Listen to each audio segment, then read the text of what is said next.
Hi, this is Kaleah, and today we're going to talk about brainwashing.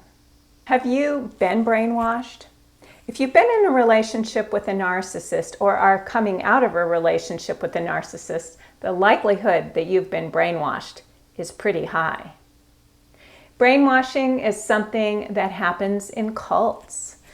It's a conditioning of the mind to align with a particular set of belief systems, beliefs that may go against the way that you initially believe. The reason victims of narcissistic abuse stay in their relationships much longer than they should is due to brainwashing. In dictionary.com, the definition of brainwashing is a method for systematically changing attitudes or altering beliefs, originated in totalitarian countries, especially through the use of torture, drugs, or psychological stress techniques, which is common in narcissism. Also, any method of controlled systematic indoctrination, especially one based on repetition or confusion. Does that sound familiar? Gaslighting is a form of brainwashing used by narcissists. Gaslighting, the narcissist gets you confused, to doubt your own reality. The result is you're feeling very confused and questioning or doubting, what just happened? What really happened? Oftentimes, the more confused you are, the more you doubt your own version of reality. The more you doubt your reality, the more you may look to the narcissist for help or support. The narcissist brainwashes you by continuing to find fault with you, to invalidate you, to continue to implant the suggestion that the problems that are happening in your relationship with the narcissist are all your fault. That person will give you reasons that you are to blame and continue to repeat these reasons until you begin to believe that maybe you are at fault. At the same time, the narcissist builds himself or herself up and reiterates his or her importance. The narcissist establishes himself or herself as the authority, as the dominant figure in the relationship, the one who knows what's really going on, and devalues your assessment of the situation. So you are always being made wrong. The narcissist may tell you how much he or she loves you. And this is why they want you to invest more in the relationship with them, by siding with them, by listening to what they say is true, by trusting them, and by taking responsibility for the problems in the relationship. You may want or need to believe that this person really does love you and has your best interest at heart. But the truth is, the narcissist has only his self-interest at heart, and he or she will do whatever is necessary to protect this interest, including to destroy you. If you begin to see the truth about what's happening, you become more of a threat, and the gaslighting and brainwashing techniques are amped up even further.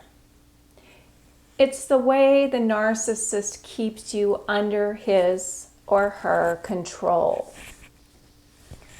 Often the gaslighting and brainwashing is so subtle that you don't realize what's happening.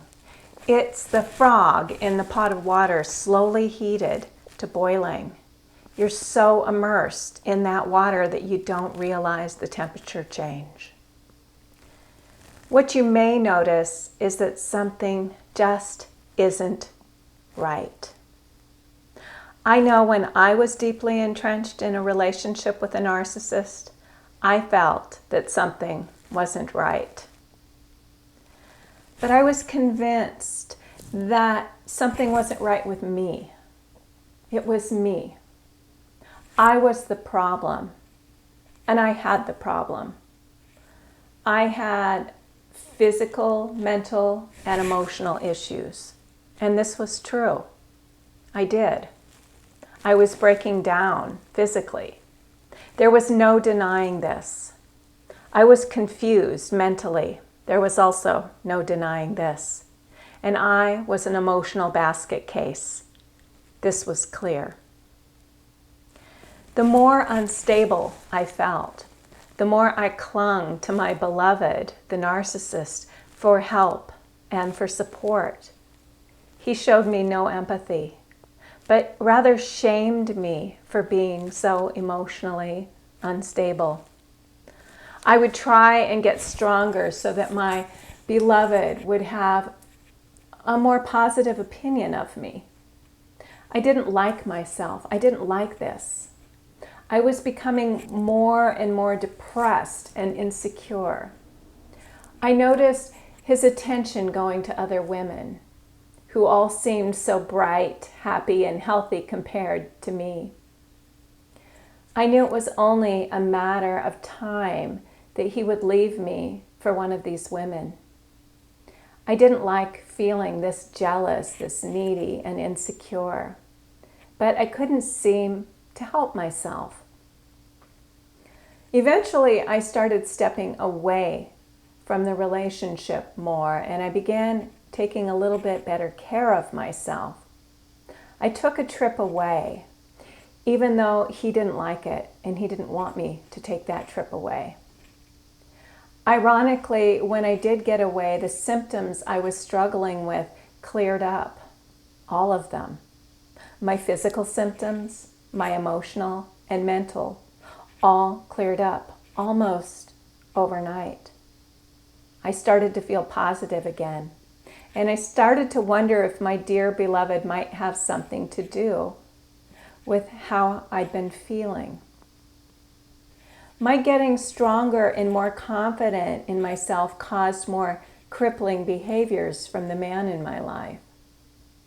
He needed to get me back under control. He was very passive-aggressive in how he operated.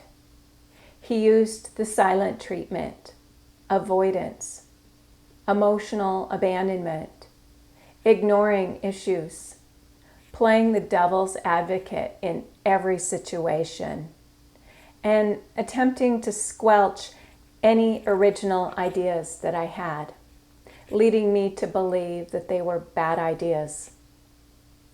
My confidence in myself was very low. He was the smart one. He was the one who had all the answers. He was the one in the know. He was the one who was emotionally and mentally stable. He was the one who was physically healthy and fit. Nothing seemed to faze him. Why did I believe that he was the strong one and I was the weak one? It was brainwashing. The way in which he interacted with me and denied me the support I was asking for led me to believe that there was something really wrong with me. And I was simply not worthy of such support. I remember one day I was feeling so depressed and in such a state of darkness. I almost begged him to just listen to me, to be with me while I tried to sort it all out. His response was, "This is your darkness, and I'm not going to join you in it. I'm going to leave, and you can deal with this yourself." I felt so ashamed of my darkness and my depression. I was made to feel it was like a virus that he didn't want to catch. So he would leave me suffering without a hint of compassion. My physical issues were another source of shame. I had severe candida and constant yeast infections. And he was a sex addict, always wanting sex with me, regardless of how I was feeling. My feelings did not matter at all. It was what he wanted. The way he dealt with my physical issues was to ignore them. I would tell him I had a doctor's appointment to find out what was going on with me. And when I came home from my appointment with my diagnosis and my prescriptions, he wouldn't ask anything about my appointment. It was as if he completely forgot about it. I would feel such shame about even having these issues, and so I wouldn't bring them up anymore. If I refused him sex, he would withdraw from me completely and would treat me like I didn't exist, like I wasn't even in the room. When I would beg him to tell me why he was ignoring me, he would tell me that I wasn't being very nurturing to him. That meant I wasn't giving him his daily sexual release.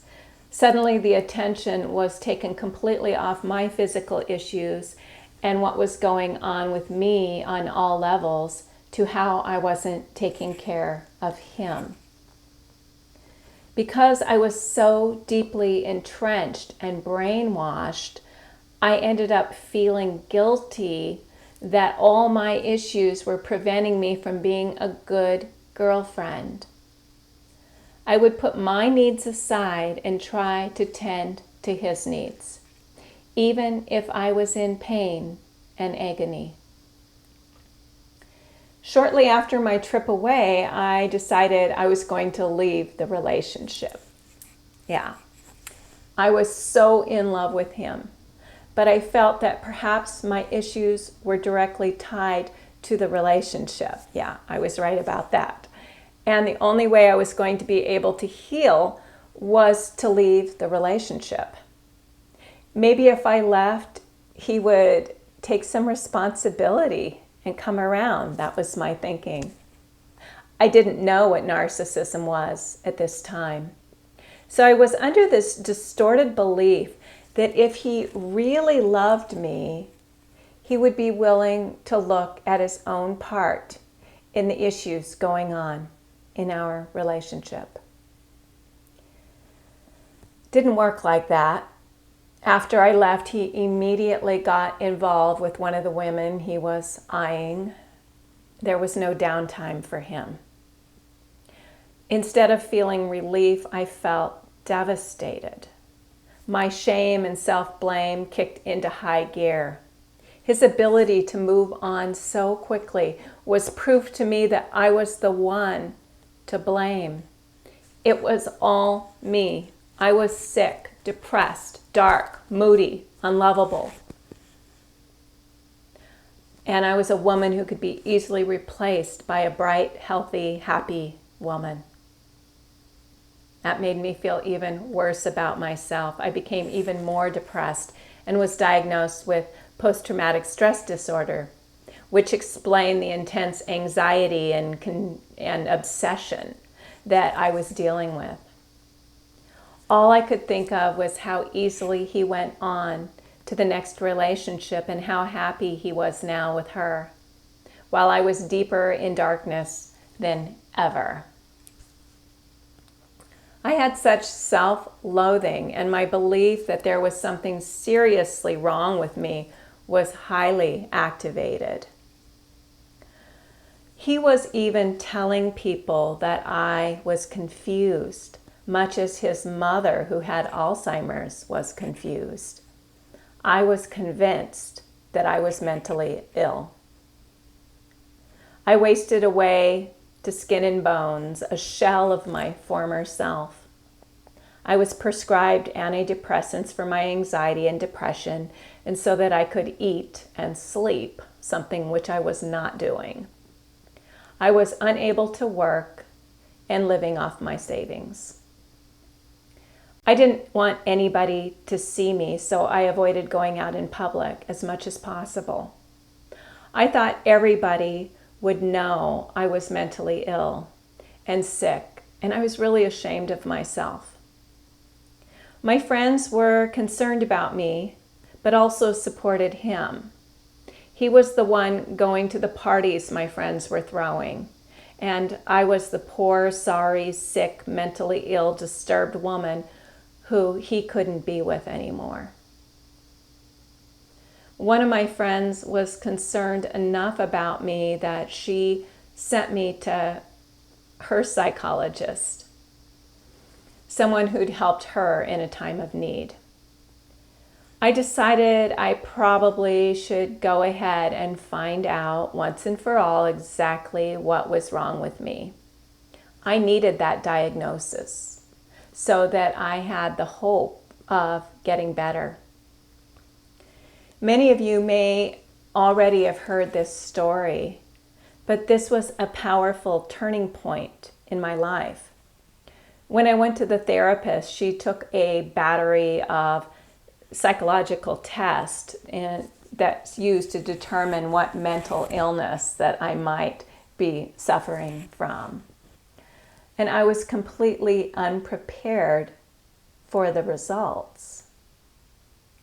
After I spent time with the therapist talking about my recent history, my ex-boyfriend who I couldn't get over, my obsessive thinking, my physical illness, my depression and darkness, she said, "He's a narcissist." I didn't expect in my wildest dreams that the problem would be him and not me. He was living the good life. He went on without skipping a beat. He had an abundance of women wanting to be with him. He was confident in himself and seemingly emotionally cool and secure. I was the one with the problem. This is the brainwashing. The brainwashing that I underwent was a process of convincing me that my concerns were unwarranted, that I was insecure, needy, dependent, depressed, moody, dark, sickly, weak, and always at fault. I learned to believe these things about myself, and the more I believed them, the more true they became. Even after the relationship was over, I was still lost in the program that I'd been living under. Only now I had PTSD on top of it. The PTSD was developed from experiencing his complete lack of compassion towards me, his lack of emotion around our breakup after 3 years of living together, his ability to move on so quickly without skipping a beat, my intense shame, self-blame, and feelings of inadequacy. They all contributed to the PTSD. Even after the psychologist told me my beloved was a narcissist, I still questioned and doubted. I thought maybe she was wrong. After all, I was still the one who wasn't well. He seems so great, so how could he have an issue? It took a lot of research and understanding to begin to override the old programming, the brainwashing I was encoded with, to wake up to a new reality. My sickness, my depression, my darkness, my emotional instability was all part of the program. I had slowly absorbed everything this man had denied as coming from within himself. And over the 3 years that we were together, he slowly, slyly, and methodically put all issues in our relationship onto me. I began to weaken under the weight of it all. I was the problem. I believed I was the sickness. And as long as I believed I was the sickness, he could go on and be that emotionally stable, cool, collected, calm, together narcissist. It took a long time for me to heal and come out of the deeply entrenched programs I'd been living under. He came back for me after I saw the therapist and started to heal and wake up from the nightmare. It was as if he knew that I was waking up and needed to come back and put me to sleep again. I fell for this re-seduction at first, but the words of my therapist echoed in my mind. I stayed overnight with him a couple nights, but I couldn't sleep. I lay awake all night, and my inner voice was saying, "Don't you dare go to sleep." I finally listened to my inner voice and went no contact with him. By this time, I was aware that his narcissism was a major part of the problem.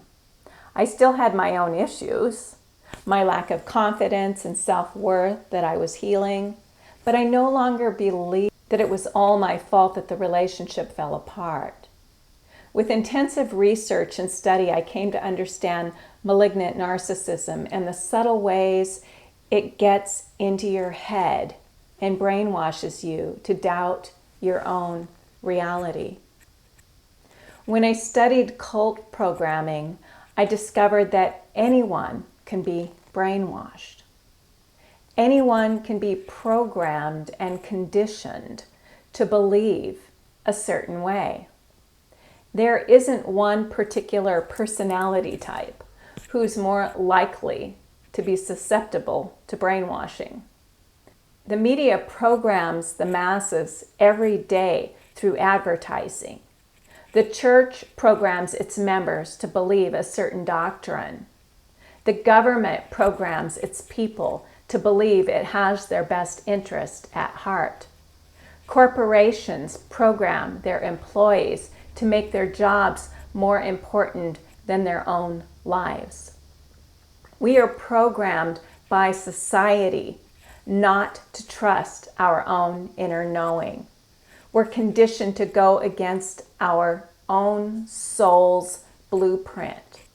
We're programmed to do what will bring us the most attention and approval from others. We're programmed to sell our soul and go against our integrity for money. We're conditioned to eat diets that are harmful for our bodies so that the food corporations can make a profit. Children are programmed to ask for breakfast cereals and other cardboard box food substitutes that have no nutritional value because of advertising. We are programmed to believe that as we age, it's normal to get all the old age diseases. Even those of us who have chosen to eat a healthy plant-based diet are told that we are extreme, while the masses pound cheeseburgers, fries, and colas by the truckloads. What's extreme? We live in a world where brainwashing is a daily occurrence. So narcissistic brainwashing should not come as a huge surprise. I don't think most malignant narcissists are aware of how they are brainwashing. They're simply controlling, gaslighting, and shucking responsibility by the nature of who they are. They don't have the insight and self-awareness to see that they are part of the problem. By the nature of their narcissism, they project their unhealed aspects onto others and blame them. If we're not self-aware, or even if we are self-reflective, we may be inclined to look deeply within ourselves and see some truth to the accusations that are being thrown at us. It's the little bit of truth that we may spot in our own character defects that give the narcissist ammunition to manipulate us. We may be feeling a little insecure, and so the accusations that we are insecure have a place to stick. We may be feeling shame, and so the blame has a place to stick. We may be feeling guilty, so the sob story of how we are not tending to the narcissist has a place to stick. We may even be feeling a bit jealous when our beloved is so focused on another woman or man. So the accusations of our being jealous have a place to stick. Our stickiness is what makes us so receptive to the brainwashing. We are conditioned to believe things about ourselves that are not completely true. Just because we have a little bit of a thing doesn't mean we are responsible for 100% of it. We all have the propensity to be a little jealous, insecure, needy, weak, depressed, angry, or whatever it is that the narcissist in your life uses to control you. Especially if we're provoked on a daily basis. If we're continually being poked, it's going to come out of us. We can only really break away from brainwashing programs when we break away from the brainwasher. Cult members can only really ever break free when they break out of the cult. To break free of the brainwashing, we need to look at what we've come to believe about ourselves and about the other. We need to be really honest with ourselves and look deeply into our subconscious programming.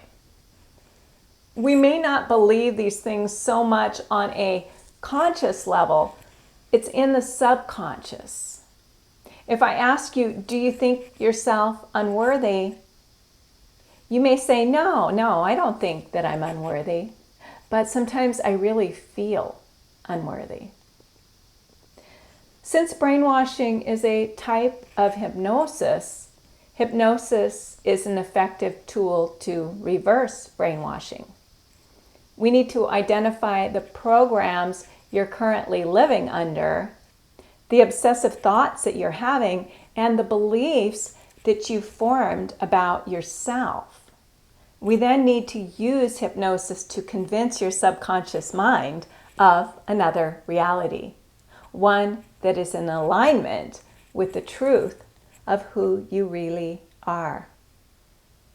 There are other methods that can also be helpful, such as emotional freedom technique, also called EFT, which is the tapping, the EMDR, a type of rapid eye movement therapy. Affirmations and repetitions can also be helpful.